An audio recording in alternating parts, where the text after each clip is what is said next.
Hola amigos, bienvenidos una vez más al canal. En el día de hoy vamos a abordar la hiponatremia, su abordaje diagnóstico y terapéutico. Antes que nada, pues quisiéramos precisar algunos aspectos generales que consideramos de vital importancia para que comprendas mejor el tema. Para ello quiero recordar que el 60% de nuestro organismo es agua y que de este total el 65% se encuentra en un medio extracelular y el 35% en un medio intracelular. En el espacio intracelular encontramos diferentes iones tales como potasio, fosfato y magnesio, mientras que en el espacio extracelular encontramos otros iones tales como el calcio, el cloro, el bicarbonato, la glucosa y el más importante de todos, el sodio sérico. Los niveles de sodio sérico varían desde 135 mil equivalentes a 145 mil equivalentes. Al ser el catión extracelular más importante, es quien determina la osmolaridad sanguínea junto con la urea y la glucemia. Ahora te podrás preguntar qué es la osmolaridad. De una forma sencilla te lo explico, y es que no es más que el número de partículas de soluto que se encuentran en un litro de agua, o sea, la cantidad de sales que hay en un litro de agua. Mientras más sal, te podrás imaginar que hay más osmolaridad de la solución, y mientras menos sal, habrá menos osmolaridad de esta solución. Nuestro cuerpo, por supuesto, tiene sales, y la sangre es el agua en el cual se transporta. Por lo tanto, nuestra sangre también tiene una osmolaridad. La osmolaridad sérica normal va desde 280 a 295 miliosmoles y este se calcula con el sodio, la glucosa y el BUN. Para calcularlo, primero vamos a multiplicar 2 veces el valor del sodio, luego lo vamos a sumar al valor de la glucemia en milimol por litro y luego lo vamos a sumar al resultado de la división del BUN entre 2.8. Como resultado, como ya te comenté, vamos a obtener la osmolaridad plasmática. Se dice que hay hiperosmolaridad si el resultado es mayor a 295 miliosmoles, isoosmolar si está entre 280 y 295 miliosmoles e hiperosmolaridad si existe menos de 280 miliosmoles.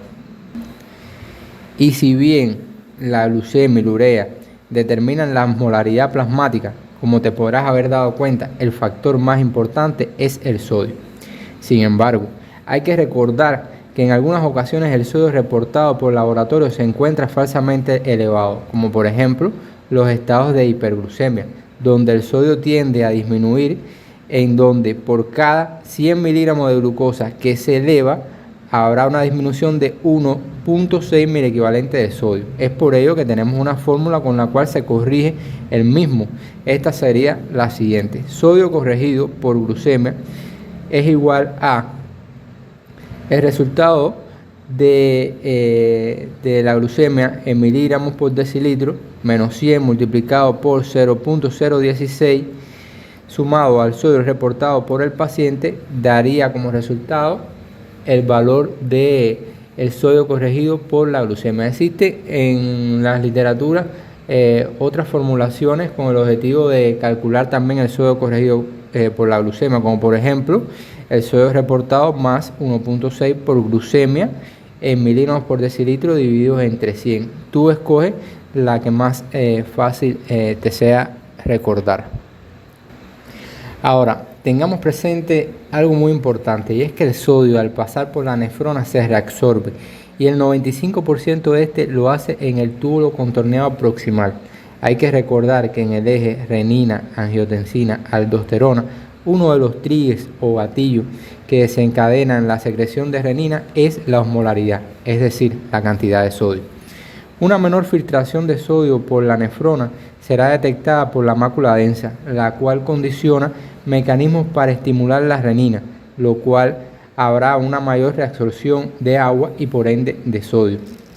Las alteraciones en la osmolaridad sérica no solo activan al eje renina-angiotensina-aldosterona, sino también a otras hormonas como la vasopresina y la hormona antidiurética ADH. Ahora entremos en los aspectos específicos de la clase del día de hoy. Para ello vamos a comenzar con la definición de hiponatremia, que no es más que los valores de sodio por debajo de 135 miliequivalentes. Hay diferentes formas de clasificarla. Una de ellas, por ejemplo, es de acuerdo a su severidad, la cual la vamos a clasificar en leve, moderada y severa. La leve va a tener los valores de sodio entre 134 a 130 miliequivalentes, la moderada de 129 a 125 y la severa cuando los valores de sodio se encuentran por debajo de 125 miliequivalentes. Hay que recordar que cuando el sodio presenta un valor menor a 125 de miliequivalentes, traduce manifestaciones sobre todo del sistema nervioso central.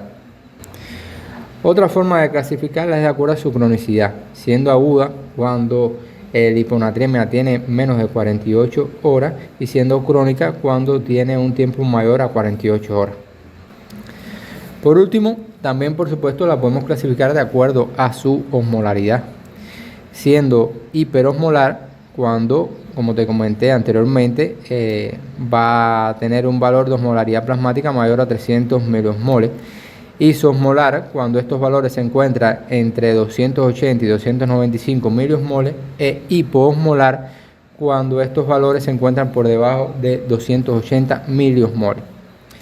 Siendo las dos primeras, te estoy hablando de la hiperosmolar e isoosmolar, pseudohiponatremia, ya que en este caso el sodio no está propiamente bajo, al existir otras sustancias que elevan la osmolaridad y por tanto el sodio se va a reportar como disminuido. Es por ello que vamos a reconocer como hiponatremia verdadera a la hiponatremia con osmolaridad disminuida o hipoosmolar. Ahora, entre las causas que van a provocar una hiponatremia isoosmolar tenemos a cuando los triglicéridos están por encima de 1500 miligramos por decilitro, cuando las proteínas plasmáticas presentan un valor mayor a 10 gramos por decilitro o cuando se produce un lavado vesical con sorbitol o glicerina. Ahora, en el caso de la hiponatremia con osmolaridad elevada, las principales causas serían en este caso la hiperglucemia y el tratamiento a pacientes con el manitol.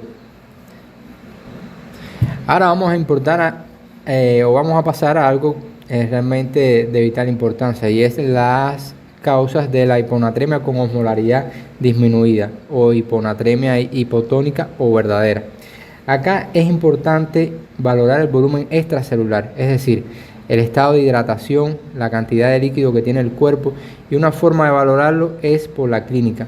Por lo anterior, lo podemos clasificar en hiponatremia hiposmolar hipovolémica si hay estado de deshidratación, euvolémica si el estado de hidratación es adecuado, y en hipervolémica si incluso hay aumento del volumen extracelular, edema o anasarca. Ahora, en el caso de la hiponatremia con osmolaridad disminuida, con volumen extracelular disminuido, tendremos en cuenta el valor del sodio en orina. Si es mayor de 30, estaremos pensando que se está perdiendo sodio a través del riñón. Y si está por debajo de 30, estaremos pensando que la causa será extrarrenal. Ahora, entre las causas de pérdidas renales están el uso de diuréticos como la furosemida y la hidrocortisona. Otras causas son la disminución de la función de la aldosterona, como el hipoaldosteronismo, como es el caso del síndrome de Addison. Otras menos frecuentes son el síndrome de cerebro perdedor de sal, en donde al existir un traumatismo cráneoencefálico o un accidente cerebrovascular hemorrágico llevan a esta condición. Entre las pérdidas extrarrenales que se pierden por el tubo digestivo principalmente, como son los vómitos o la diarrea, pero también en las fugas al tercer espacio, como sucede en las quemaduras, en las pancreatitis y en las peritonitis. Ahora, ¿cómo diferenciar entre las pérdidas renales o pérdidas extrarrenales? Como te mencioné anteriormente, es a través del valor del sodio urinario. Ahora, si tenemos el volumen extracelular normal, o sea, no estamos sobrehidratados o deshidratados, tendremos una hiponatremia hiposmolar euvolémica, y las causas son el síndrome de secreción inadecuada de hormona antidiurética, hipotiroidismo e hipocortisolinismo. Ahora voy a detenerme especialmente para explicarte algunos aspectos importantes del síndrome de secreción inadecuada de hormona antidiurética. Acá va a haber una mayor producción de esta hormona, lo cual condiciona que se retenga más orina, aumentando el volumen circulante y diluyendo así el sodio sérico. Ahora, las causas de este síndrome son múltiples, desde patologías del sistema nervioso central, pulmonares o incluso por el uso de fármacos. Ejemplo de ello tenemos la tuberculosis, tumores cerebrales o el uso de inhibidores de la recaptación de serotonina. Los criterios para sospechar un síndrome de secreción inadecuada de hormona antidiurética son sodio plasmático mayor a 135 milimol por litro, sodio en orina mayor a 40 milimol por litro con dieta normosódica, una osmolaridad plasmática menor a 275 miliosmol por litro y una osmolaridad urinaria mayor a 100 miliosmol. Por supuesto que exista euvolemia clínica, que haya ausencia de tratamientos recientes con diurético y que las funciones suprarrenal y tiroidea sean normales. Ahora, bien importante es que siempre que se diagnostique un síndrome de secreción inadecuada de hormona antidiurética hay que buscar la causa que está condicionando el mismo. Ahora pasemos a la etiología de la hiponatremia hiposmolar hipervolémica, en donde al haber un volumen circulante aumentado va a disminuir el valor del sodio, con lo cual podemos encontrar a pacientes con anasarca o edema, y dentro de las causas principales estarían la insuficiencia cardíaca congestiva, la insuficiencia hepática crónica y el síndrome nefrótico. También tenemos a la insuficiencia renal crónica. En el caso de la insuficiencia cardíaca congestiva, insuficiencia hepática crónica y el síndrome nefrótico, el sodio en orina va a estar por debajo de 20 milimol por litro, mientras que en el caso de la insuficiencia renal crónica el sodio en orina va a tener un valor mayor a 20 milimol por litro. Quiero que te lleves aquí un mensaje bien importante, y es que un paciente con edema o ascitis tiene un aumento del volumen extracelular y por tanto el sodio total estará aumentado, aunque tenga un sodio bajo en sangre. En este caso no se puede administrar sodio, pues empeorará el cuadro clínico. Ahora vamos a hablar un poco acerca del cuadro clínico.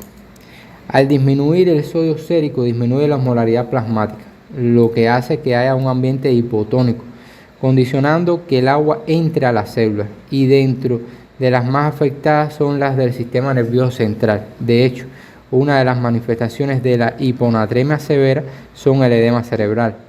La severidad en la afección va a depender de los niveles de sodio y la velocidad con la cual se instaura la hiponatremia.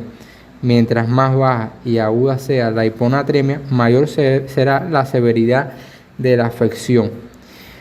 Acá podemos ver a un paciente con somnolencia, estupor, coma, convulsiones, discalculia, déficit de atención, alteraciones de la marcha, cefalea, confusión, agitación, desorientación. Otros síntomas pudieran ser calambre, fatiga, caída, fractura, anorexia, náusea e incluso hasta vómito. Ahora pasemos al diagnóstico. Aquí te voy a dejar un algoritmo diagnóstico de la hiponatremia, el cual creo que está bastante bien explicado. No obstante, te voy a dar mi punto de vista. Ante una disminución del sodio, tenemos que determinar primeramente la osmolaridad, es decir, tenemos que saber si existe una hiponatremia hiposmolar, isosmolar o hiperosmolar. Para ello tenemos la fórmula que te comenté anteriormente.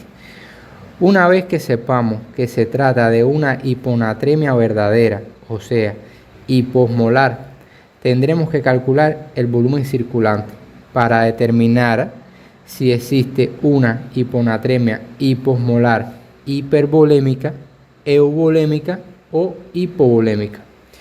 Luego de esto, tenemos que determinar el sodio urinario, cuyo valor normal será de 15 a 20 milimol por litro, para así saber si las pérdidas son renales o extrarrenales, ayudándonos de esta manera a identificar las causas y por supuesto tratarlas. Ahora pasemos al tratamiento. El tratamiento de la hiponatremia va a depender de la causa que lo haya ocasionado. Sin embargo, en términos generales, debemos de considerar hacer una restricción hídrica, es decir, máximo 800 mililitros al día de agua. Y de esto con la intención de que el sodio no se diluya más. De forma general, al enfrentarnos a una hiponatremia hiposmolar hipovolémica, se opta por aplicar una solución salina isotónica, o sea, el 0.9%, ya que al ser una solución salina isotónica no solo aporta sodio, sino también volumen, cosa contraria con la hiponatremia hipervolémica, en donde al haber una sobrecarga hídrica vamos a requerir dar por supuesto diuréticos, de preferencia diuréticos de asa tales como la furosemida, en donde además de eliminar agua se va a activar la reabsorción distal de sodio. Ahora, en el caso específico del síndrome de secreción inadecuada de hormona antidiurética, vamos a optar también por la restricción hídrica. Y en el caso de que esto no funcione, vamos a tener que usar los bactanes, que son antagonistas de los receptores B2, con los que se impide la acción de esta hormona. Ahora, como ya te dije anteriormente, el tratamiento va a depender de la causa, de la gravedad de los síntomas y de la rapidez de instauración del cuadro. En general, las fórmulas predictivas para administrar el sodio son solo aproximadas. Dependiendo del tipo de hiponatremia, no siempre son aplicables. Acá abordaremos el manejo de la hiponatremia verdadera, o sea, de la hiposmolar. Ahora, lo importante, y quiero que me escuches bien, es que en el tratamiento es crítico el control de la velocidad de corrección de la hiponatremia. Para ello, vamos a abordar diferentes aspectos. El primero es el control clínico de la volemia. Para ello debemos valorar signos clínicos, presión venosa central, medición de la vena cava, evaluar riesgos en pacientes hipervolémicos o con signos de sobrecarga de volumen. En segundo lugar, vamos a prestar atención al control de la anatremia, en donde la desmielinización osmótica es la complicación más grave del tratamiento de la hiponatremia. Puede aparecer entre 48 horas y semanas después incluso de la corrección de este trastorno. Después de una mejoría clínica inicial por reducción del edema cerebral al corregir la anatremia, los pacientes van a presentar un empeoramiento neurológico, sobre todo motor. Entonces vamos a tener un paciente con disartria, disfagia, paraparesia espástica, aunque también se puede apreciar un paciente con convulsiones, incluso coma. Se confirma mediante una resonancia magnética. Ahora, el ritmo de corrección recomendado sin factores de riesgo para desmielinización osmótica serían incremento máximo de la anatremia, o sea, del sodio, de 10 milimol por litro en las primeras 24 horas y un incremento máximo de la anatremia de 18 milimol por litro en las primeras 48 horas. Ahora, en los pacientes que presentan factores de riesgo de desmielinización osmótica, como por ejemplo pacientes con hipoxia, hipopotasemia que se corrige, hepatopatía avanzada, malnutrición, alcoholismo, quemado, mujeres posmenopáusicas que tienen tratamiento con tiazida. Para ellos vamos a tener un incremento máximo de 8 milimol por litro en las primeras 24 horas y un incremento máximo de 18 milimol por litro en las primeras 48 horas. Ahora, para frenar la desmielinización osmótica en caso de que se supere el ritmo de corrección durante el tratamiento, sobre todo si la natremia de partida era una natremia grave menor a 120 milimol por litro, con un paciente además que presentaba riesgo, debemos comenzar a administrar agua por vía oral, y además de ello podemos implementar la dextrosa al 5% a una infusión de 6 mililitros por kilogramo de peso hora durante las primeras 2 horas. Y por supuesto, posterior a esto, medir los valores de sodio posterior a las 2 horas de tratamiento. También podemos valorar el uso de la desmopresina de 1 a 2 microgramos subcutáneos o endovenoso cada 6 horas. Ahora, para reponer el sodio, primeramente tenemos o debemos conocer la cantidad de miel equivalente de sodio que tienen las soluciones que vayamos a emplear. Por ejemplo, si vamos a emplear el cloruro de sodio al 0.9%, esta va a tener 154 mil equivalente de sodio por litro. Si vamos a emplear una solución Harman o Ringer lactato, esta va a tener 130 mil equivalente de sodio por litro. Y si vamos a emplear el cloruro de sodio hipertónico al 3%, esta tendrá 513 mil equivalente de sodio por litro. Ahora, en este último caso, como normalmente esta solución no viene en fórmula comercial, hay que prepararla. Y si tienes duda cómo se prepara, pues acá te dejaré el link de un video que subimos en este canal anteriormente en el primer comentario, donde te muestra cómo hacerlo. Ahora bien, amigos, para abordar el tratamiento de cada paciente hay que puntualizar primeramente si el paciente está asintomático o sintomático. También hay que tener en cuenta si la hiponatremia severa,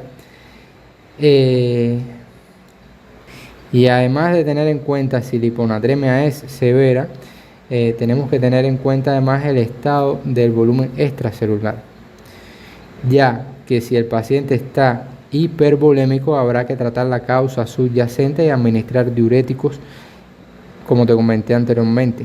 Y si está hipovolémico, tendremos que utilizar soluciones isotónicas como el cloruro de sodio al 0.9%. Mientras que si presenta síntomas graves o si presenta una hiponatremia severa, podemos utilizar el cloruro de sodio al 3%. Existen múltiples fórmulas, diferentes formas de administrar o reponer el sodio. Yo te voy a mostrar dos formas de administrar el sodio, en la cual particularmente tengo alguna experiencia y por tanto es la que te voy a explicar. Posteriormente, cuando te estudies el tema, pues sencillamente tú escoges la que más fácil te sea a ti abordar. Primeramente te voy a mostrar la fórmula de Androgen-Madía. Para ello te muestro la siguiente fórmula. La primera es el aumento de sodio sérico. El resultado de esta fórmula se dará en miliequivalente por litro, en donde dice que los miliequivalentes de sodio de la solución a administrar menos el sodio real que tenga nuestro paciente dividido entre el agua corporal total más 1. La siguiente fórmula, el volumen a administrar, esta será en litro, en donde dice que el número de horas dividido entre el aumento de sodio sérico calculado en la fórmula anterior. Y por supuesto el ritmo de infusión, la cual se dará en mililitros por hora, en donde vamos a dividir el volumen a administrar en mililitros dividido entre el número de horas que queramos administrar dicha solución. todo un enredo, ¿verdad? Por lo tanto, te lo voy a explicar en un ejemplo. Supongamos que tenemos un paciente de 70 kilogramos de peso corporal con un sodio sérico de 110 miliequivalentes por litro a corregir con una solución salina hipertónica del 3%. Recordar que, como te expliqué anteriormente, esta va a poseer 513 miliequivalentes de sodio por cada litro de esta solución. Supongamos que queremos reponer la misma en un tiempo o en un periodo de 6 horas. Cumpliendo las reglas de reposición del sodio, como estamos en presencia de un sodio por debajo de 110, por ende, esta hiponatremia es severa, por lo cual vamos a emplear el cloruro de sodio al 3%. En la primera fórmula vamos a restar los equivalentes de la solución de cloruro de sodio al 3%, que son 513 equivalentes al sodio real de nuestro paciente. El resultado lo vamos a dividir entre el resultado obtenido del agua corporal total, que no es más que el resultado de la multiplicación de 0.6 por el peso del paciente, ya que el 60% del cuerpo está constituido por agua, más la constante 1. El resultado será 9.7 miliequivalentes por litro. Esto quiere decir que por cada litro de infusión de esta solución se deberá aumentar 9.7 miliequivalentes de sodio. Ahora, en la segunda fórmula vemos que queremos determinar el volumen a administrar. Para ello vamos a dividir el número de horas en que queremos hacerlo, que en este caso es 6, entre los miliequivalentes que deberá aumentar el sodio sérico, dando como resultado 0.6 litros. Ya en la tercera fórmula vamos a calcular el ritmo de infusión dividiendo los mililitros entre el número de horas. Como 0.6 litros es igual a 600 mililitros y queremos administrar la solución en 6 horas, vamos a dividir 600 entre 6, quedando 100 mililitros por hora. Ahora, ¿qué vamos a indicar a nuestro paciente? Va a indicar el cloruro de sodio al 3%, 600 mililitros endovenoso, a pasar en 6 horas a 100 mililitros por hora, o sea, 33 gotas por minuto, y vas a ir reevaluando a tu paciente mediante un ionograma cada 2 horas. Si luego de las 2 horas se reevalúa y se determina que se aumentó el sodio de 1 a 6 milimol por litro, vamos a continuar a igual ritmo de infusión y vamos a reevaluar a las 4 horas siguientes. Si luego de las primeras 2 horas se aumenta el sodio sérico de 120 a 130 milimol por litro, o se aumenta más de 6 milimol por litro desde el inicio, habrá que valorar interrumpir la solución hipertónica.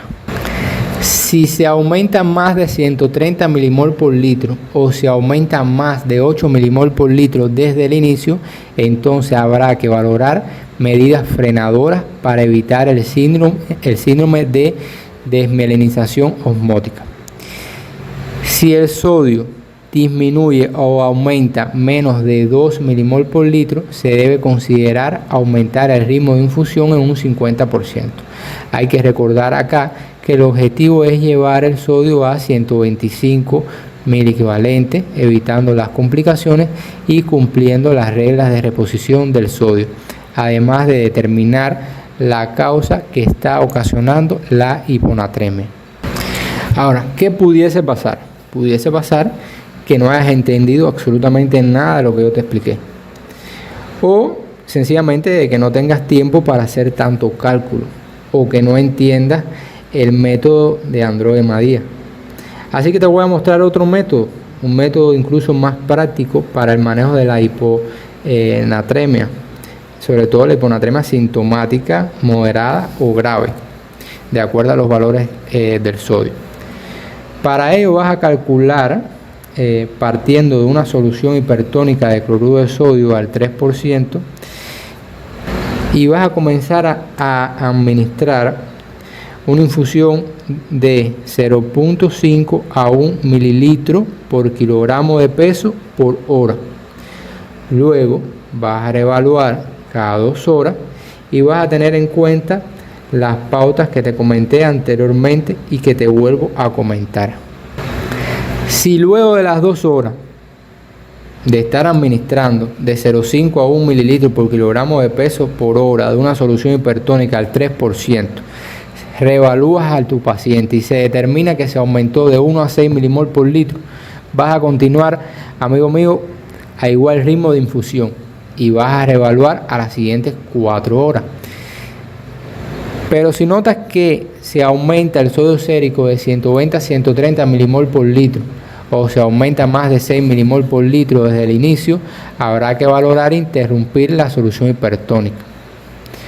Pero si se aumenta más de 130 milimol por litro o se aumenta más de 8 milimol por litro desde el inicio, amigo mío, vas a tener que valorar medidas frenadoras para evitar el síndrome de desmielinización osmótica. Y si el sodio disminuye o aumenta menos de 2 milimol por litro, se debe considerar aumentar el ritmo de infusión en un 50% y reevaluar a las 4 horas. Ahora, hasta aquí el tema del día de hoy. Un poco extenso, pero creo que muy necesario. Es posible que te hayas quedado con dudas. Es por ello que te invito a que te suscribas al canal y actives la campanita de notificaciones para así estés al pendiente de los talleres y clases prácticas en donde vamos a abordar este tema. Mientras tanto, te deseo feliz día y nos vemos en el siguiente video. No sin antes pedirte que compartas este contenido, pues quizás sin saberlo estaremos ayudando a otros profesionales de la salud a salvar alguna vida humana, el cual es el propósito y le da sentido a nuestro trabajo en esta plataforma.